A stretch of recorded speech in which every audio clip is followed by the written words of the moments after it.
Today's case is about Theresa Bier, and it's frustrating to say that 36 years later, for some reason, they still can't draw a line in the sand to decide whether or not this was an abduction or a camping trip gone wrong. Okay, let's go. Theresa Anne Bier was born on April 14th, 1971 in Fresno, California. I like California. Yeah, it's very smoggy. Well, you've been over there, haven't you? I've been to California. It's a bit dirty. It's a bit dirty. Do you know what's upsetting? I heard that France is real dirty. Oh, Yeah, that's dirty and disappointing. stinky. Oh, I know. that's gross. I didn't do it. I didn't make it myself. It's just what I heard. Anyway, she had a mother and a father. Her dad's name was John David, and her mom's name was Shirley Bier. I believe she had at least one sister, but some sources would use the plural. So they made it sound like she maybe had more than one. Or maybe the one sister was the plural. I don't get it. She's a big girl. Oh, she was her own plus one. Yeah. Shit. Yeah. Well, I'll leave that where that is. Well, anyway, so I'll refer to them as like them or their sister. Yeah. Word on the street is that their mummy was actually quite abusive. Oh. Like on one occasion when Theresa was only 3, her mum pulled her legs through the slats of her crib and twisted one of them until they broke. Huh? Your face says everything it needs to. What the fuck? Yeah, she was a bad mum. How old was she? Again, sorry? 3. And there would be other beatings, like she got beat like quite regularly, and she often had like her ribs broken and stuff. And social services would eventually get involved and take them, I say them because again it's meant to be her and her sister, out of the house. And shortly after that, her parents would call it quits on their relationship, and they would no longer be together. Because she had no one to beat? I mean, she could aim for John David, but he could probably hit back. Jesus.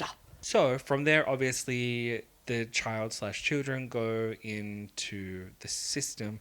And I believe that, I don't know if it was both of them, but at least Theresa was taken in by like a local church lady who was apparently kind of nice. Okay. I don't know her name. Eventually, though, Dad, John David, would come back into the picture with a new wife, Margie, who had 2 daughters of her own, and they would get custody of the girls. And I was like, good. Yeah. But it's kind of like John David wanted to keep things in the family because his new wife used to be married to his ex-wife's half-brother. Okay. Sorry, I was doing quick maths in my head. Yeah, even Quick saying maths. that and even researching this, I was still like, wait, hold on one second. Ex-wife's half-brother. Okay. Gotcha. Small world. Look beyond your sister neighbor. Yeah. Yeah. What the fuck? Yeah, it's a bit crazy.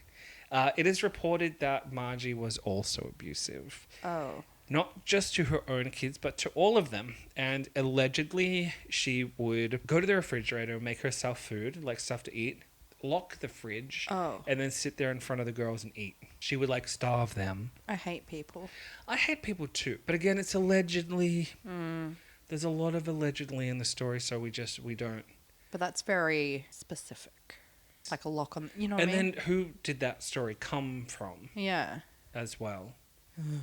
Either way, John David was really good at picking partners. So after long, Theresa would end up going and staying with her grandmother because obviously things weren't working out in her new home. But that did not last long, and she would eventually be adopted by her uncle John, aged 42, who was given custody of her. And this is wild. Apparently, he had lost his eyesight while playing Russian roulette. Oh. Seems fit to look after kids. I was literally about to say, and he got custody. Oh. This poor girl. Yeah. Turns out he probably wasn't the only one who couldn't see what was going on. As in the system. Oh. Do you know what is wild? Oh. Ding, ding, ding. Do you know what else is wild? I heard, and correct me, America, if I'm wrong. Is it true that once somebody has been granted adoption of a person, of a child, that they can actually give up their rights and rehome the child to anyone, and it doesn't have to go through the courts? That's what I heard. America. Yeah. Only in America. Land of the great. Land of the free to give your child to whoever you want. Now, even more wild, it turns out that this Uncle John is Margie's ex-husband. Oh. What? That's Uncle John. That's the Uncle John who is taking these kids in. Well, this child in. Y'all need to find new friends.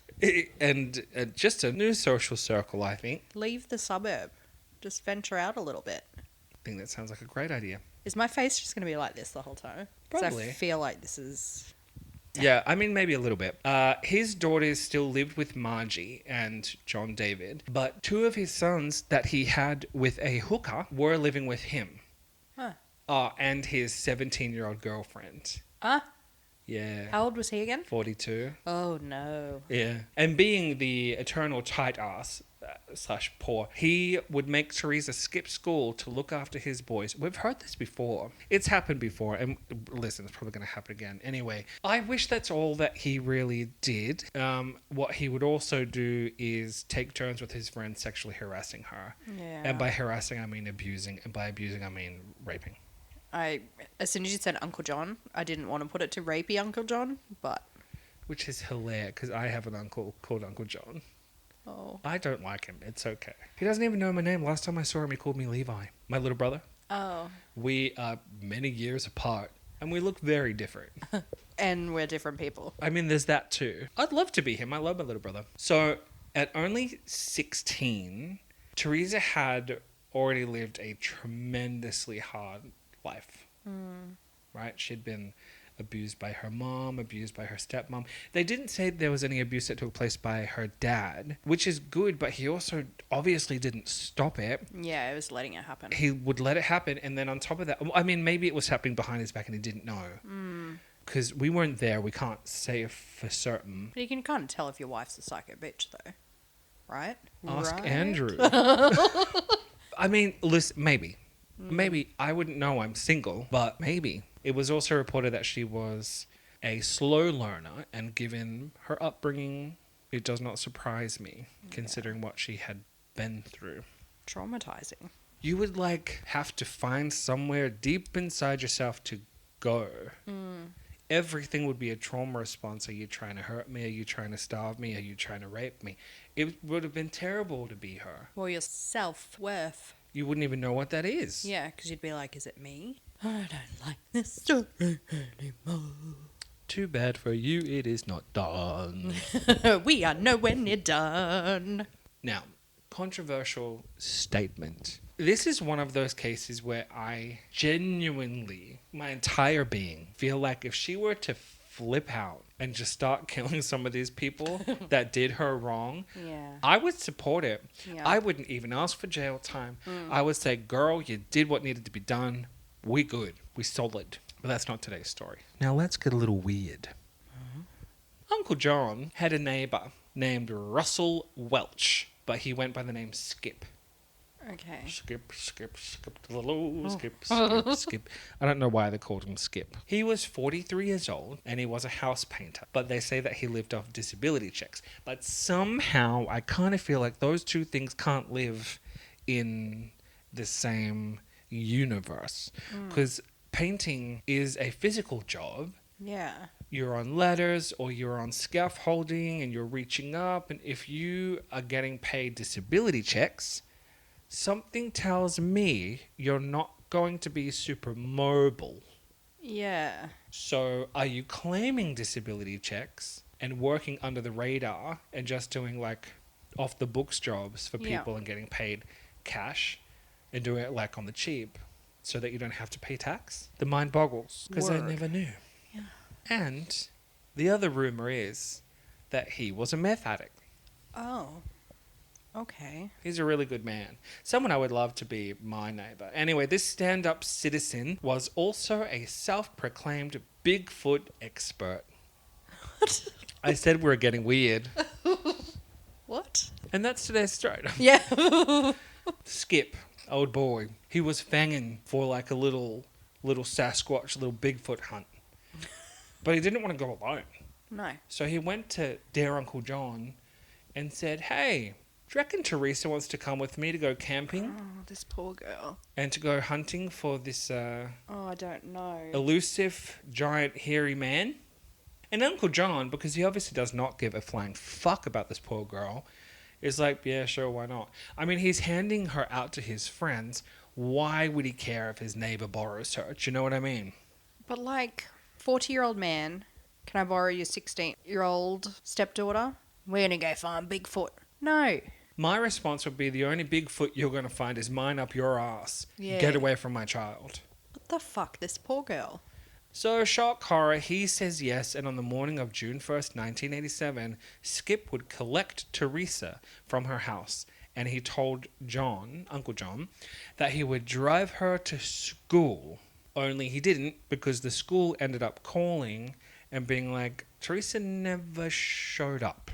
Oh no. So instead of taking her to school, he took her to Shut-Eye Peak, which was around 25 miles north from where they lived, to search for Mr. Bigfoot. Did she have a say in this? Like, did she have a voice in this, or it was just... Well, that's the thing, darling. I think she was slow. Okay. Okay. So, yeah, okay. And that's not a read, that's not being rude. Yeah. I think that there were some disabilities there, which... So it's just kind of quiet, you're with your... Kind of. You go with the flow. Yeah, okay. But, I mean, I doubt that if she were to turn around and say, no, I don't want to go, Yeah. that he would have listened to her. Oh, this poor child. Yeah. But what does not make sense to me is the fact that by 9:30, Uncle John calls the police and says that Theresa is missing. The part that doesn't make sense to me is if he had already given permission to Skip to take her with him camping, which you would assume is going to happen for a few days. Yeah. Why by 9:30 would you call the police and say that she's missing? Like, yes, I know that the school called and said that she was never taken to school. I get that. But you had given permission for her to go camping. So why wouldn't you just assume straight away that it doesn't add up? Maybe he got into the meth. A few days later, Skip would return home alone. And while he might have been like back home and stuff, it was really hard to track him down for about a week. And the police would end up catching up to him and asking him about where Theresa was. And he gave very little information and remained pretty elusive. The police would ask anyone who knew Skip, so like friends, family, locals, if there was any information that they could give them. And one of his daughters said that they saw Theresa with their dad on June 1st. And a friend of his was told by Skip. So Skip told one of his mates who probably asked about it. And Skip said that she was taken by a satanic group and was being held captive in the Sierra Nevadas. Skip eventually gets arrested, but it's for like an old DUI charge, and the police choose to use that as a twofer. So they bring him in for the charge, but then they also start asking questions about what happened to this poor girl. Yeah. And he told them that he dropped her off at school.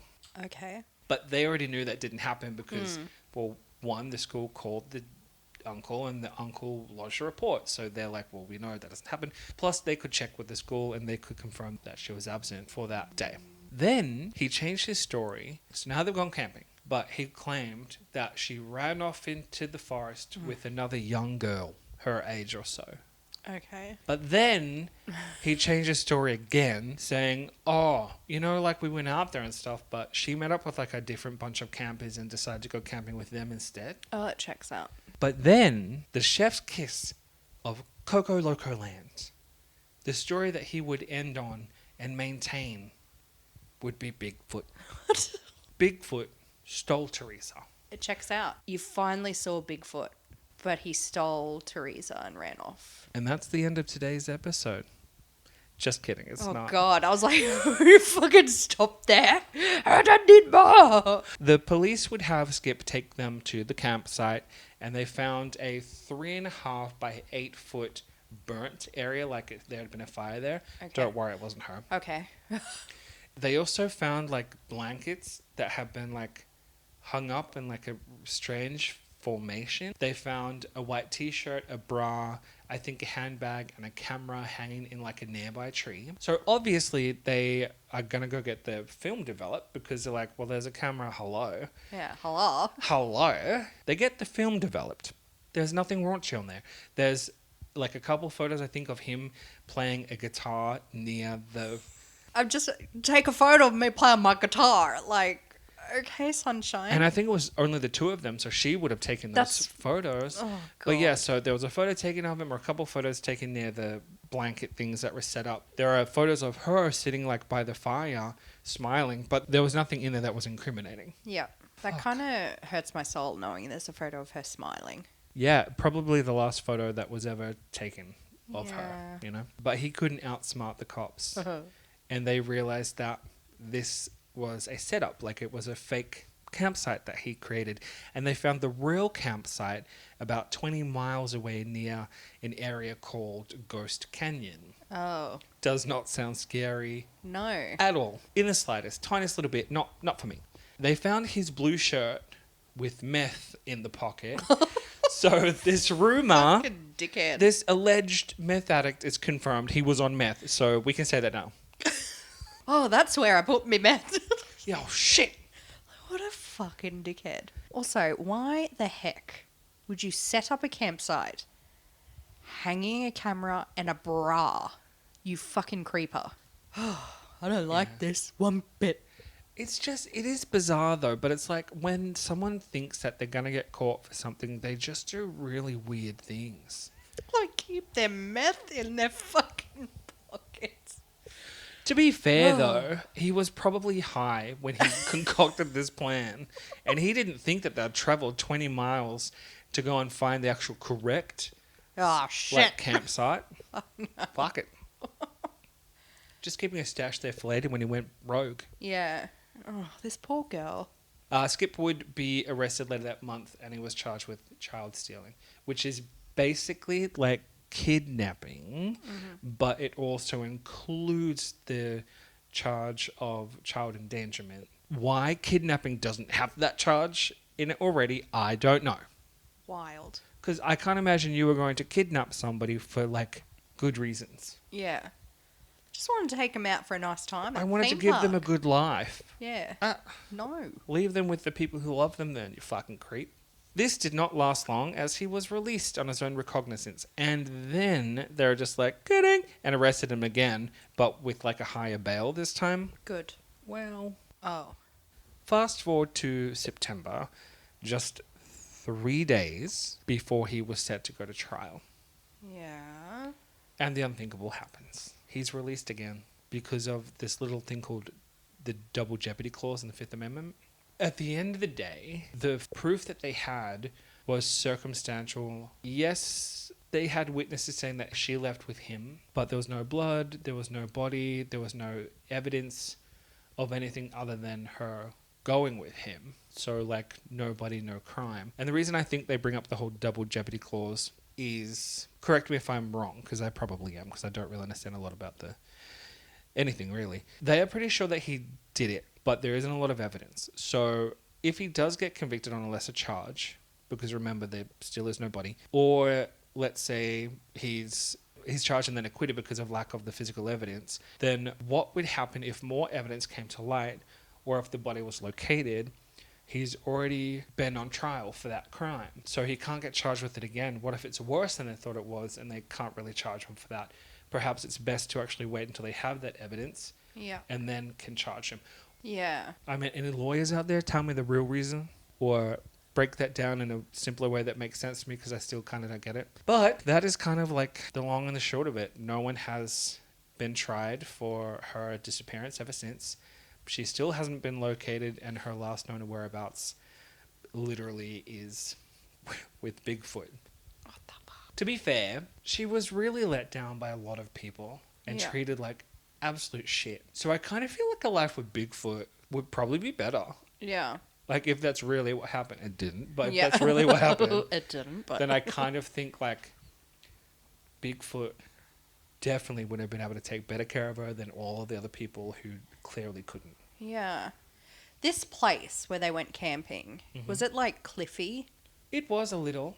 So did they maybe check They checked everywhere. bottom of the cliffies? They checked everywhere. Because they know for a fact that they did go to that place called Shut-Eye Peak. Yeah. So they would have gone, had a look at everything in that area. But also remember, he had also traversed 20 miles past that. Yeah. Like, was he on foot? Was he in a car? could, like, there are many places that he could have potentially disposed of the body, but it would have been June, which is summer, which probably gets quite hot, so decomp probably would have been accelerated. I mean, however, again was in such a short succession of time that remains would have been there. I get so annoyed when they don't find the body. Or Same. like the trail or anything, any kind of clues. It's like they have not just vanished. Where are they?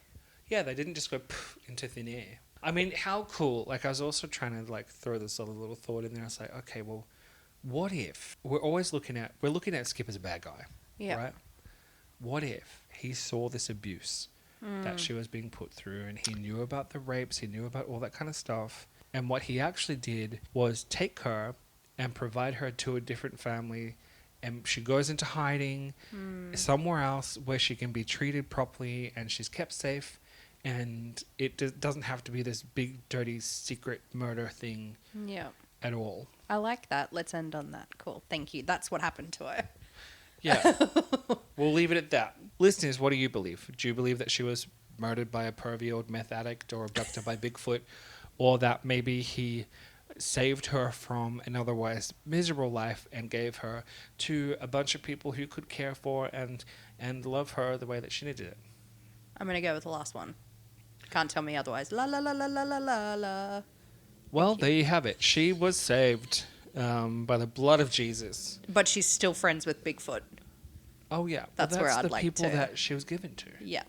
And they take care of her, and she spends the rest of her days swinging in the jungle I'm happy now. Thank or you. in the forest. You're welcome. But that brings us to a close on today's episode. So let us know what you think.